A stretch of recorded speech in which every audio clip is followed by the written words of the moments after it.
Question number 11 का रहा है, साबित करें कि परवलय का समीकरण यहाँ दिया हुआ है जिसका नाभि तथा शीर्ष पर स्पर्श रेखा x माइनस वाई प्लस 1 बराबर 0 है। तो इसके लिए हम लोग क्या करते हैं, नाभि और इस शीर्ष पर स्पर्श रेखा को लेकर हम लोग परवलय का समीकरण ही निकाल देते हैं, तो ये साबित हो जाएगा। चलिए, तो हम लोग एक परवलय बना लेते हैं, ठीक है, परवलय ऐसे बना लेते हैं और यहाँ पे एक दिखा देते हैं, ये आपका हो जाएगा नियत, ये हो जाएगा आपका परवलय का अक्ष। परवलय की नाभि यहाँ पे दिखा देते हैं 0,0 0,0 और फिर क्वेश्चन में कह रहा है कि शीर्ष पर स्पर्श रेखा यानी इस तरह से इसको छूते हुए जाने वाली स्पर्श रेखा दिया हुआ है, ठीक है। चलिए, शीर्ष पर स्पर्श रेखा ही ना अभी जो इसको छू कर जा रहा है इसको, तो इसका समीकरण आपके पास दिया है x माइनस वाई प्लस 1 बराबर 0, ठीक है। इसको हम लोग मान लेते हैं और हम इसको लाके साबित कर देंगे, तो क्या फर्क पड़ता है, दोनों कर सकते हैं, कोई दिक्कत नहीं है। तो जाहिर सी बात है नियता इससे इतना बराबर दूरी पर जाएगा, जितना आप शीर्ष की दूरी यहाँ से होगी उतना ही दूरी ये भी होगी, ये तो आपको पता ही है। चलिए, तो ये आपका नियता हो गया, ठीक। अब देखो, इस बिंदु को S मान लो, यहाँ पे बिंदु A ले लो शीर्ष को, और इस बिंदु को ले लो यहाँ पे B, ठीक है। चलो, इस पे एक बिंदु लेते हैं PXY जो परवलय पर स्थित है। तो आपको पता है कि यहाँ से यहाँ तक की दूरी, यहाँ से यहाँ तक की दूरी बराबर होगी। ऐसे दिख नहीं रही है लेकिन फिर मैंने मान लिया। चलो देखो, तो हम एक काम करते हैं, हमें तो इस रेखा का समीकरण पता है, इसका नाम अगर L नाम दे देते हैं, इस रेखा L का समीकरण हमें पता है, तो इस पर लंब ये होगा ना, तो इस रेखा का समीकरण नहीं निकाल सकते, यानी परवलय अक्ष का समीकरण तो निकाल सकते हैं ना, आसानी से निकाल सकते हैं ना। चलिए, तो इसको हम लोग देखते हैं पहले, क्लियर है। तो यहाँ लिखते हैं माना परवलय PX, Y से गुजरता है और नाभि कितना दिया है, नाभि आपका 0 0 है, नाभि S जो है वह 0 0 है, ठीक है। अच्छा, और क्या दिया है, शीर्ष पर स्पर्श रेखा का समीकरण, शीर्ष पर स्पर्श रेखा का समीकरण दिया हुआ है, क्या दिया हुआ है, तो वो है x माइनस वाई प्लस 1 बराबर 0, ठीक है। तो आप यहाँ से किसका निकालेंगे, तो इसका समीकरण, यह कौन है, परवलय अक्ष का समीकरण। तो कैसे निकलेगा, तो इस पर वो लंब है ना जी, तो इस पर लंब रेखा का समीकरण माइनस एक्स, देख रहे हैं ना, इसके गुणांक इसके साथ, इसके गुणांक इसके साथ आ जाएंगे और बीच में आपका माइनस लग जाएगा और प्लस के बराबर 0।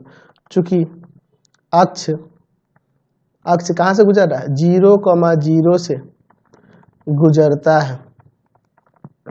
है, तो यहाँ 0 0 रखोगे तो माइनस 0 प्लस के, यानी के का मान यहाँ से 0 आ गया। तो यहाँ से परवलय अक्ष का समीकरण आ जाएगा, परवलय अक्ष का समीकरण क्या हो जाएगा, तो परवलय अक्ष का समीकरण आपका हो जाएगा माइनस का x माइनस का y प्लस 0 बराबर 0, यानी कि माइनस x माइनस वाई बराबर 0, ऐसे लिख सकते हैं, यानी ऐसे भी लिख सकते हैं x प्लस वाई बराबर 0। चूंकि अब देखो इसका समीकरण निकल गया और इस है ना, इसका समीकरण तो दिया है पहले से और इसका समीकरण आपने निकाल लिया x प्लस वाई बराबर 0, तो दोनों का प्रतिच्छेद बिंदु ही तो ये होगा ना। तो दोनों रेखाओं यानी कि किसका परवलय अक्ष तथा स्पर्श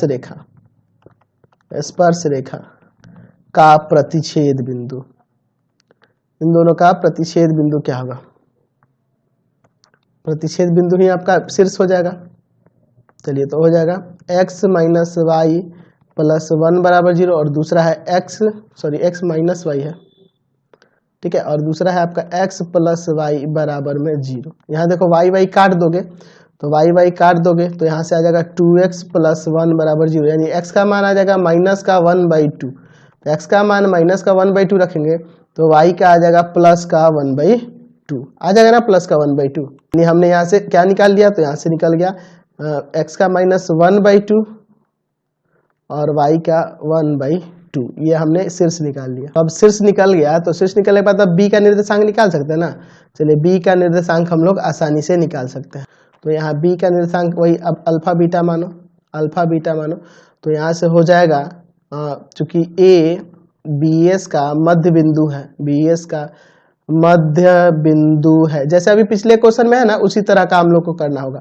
अल्फा प्लस 0/2 बीटा प्लस 0/2 बराबर में माइनस का 1/2 और 1/2। चलिए तो यहाँ से आ जाएगा अल्फा/2 और यहाँ से बीटा/2 बराबर में -1/2 और 1/2, यानी कि अल्फा बीटा आ गया यहाँ से मान निकल के आपका -1 और 1, -1 और 1। तो यहाँ से b का निर्देशांक निकल गया -1 और 1। तो b का निर्देशांक निकल गया। तो जैसे पिछले क्वेश्चन में हम लोग के पास as का समीकरण था ना, चलिए तो इसका भी है। यहाँ पे परवलय अक्ष का समीकरण है, परवलय अक्ष का समीकरण, अक्ष का समीकरण पहले से ही है। परवलय अक्ष का समीकरण हम लोग देखे हुए हैं, ऊपर आया था x + y = 0, x + y = 0। तो परवलय अक्ष पर लंब जो है ये क्या नाम है, नियता। तो यहाँ से नियता का समीकरण निकल जाएगा, नियता का समीकरण, नियता का समीकरण तो हो जाएगा x - y + k = 0। चूंकि नियता -1, 1 से गुजर रही है, गुजर रही है, तो यहाँ से रख दो, x की जगह -1 और y की जगह 1। तो यहाँ से आपका k का मान आ जाएगा 2, k का मान कितना आ जाएगा, 2 आ जाएगा, प्लस का k का 2 आ गया। तो इसलिए नियता का समीकरण, नियता का समीकरण आ जाएगा आपका x - y + 2 = 0। तो आपने नियता का समीकरण निकाल लिया, x - y + 2 = 0। अच्छा, और ये बिंदु दिया है और यहाँ से तो आप वही लगा दो, PS = PM करके, जैसे अभी फॉर्मूला बताया था ना पिछले क्वेश्चन में, वैसे कर दो, आ जाएगा।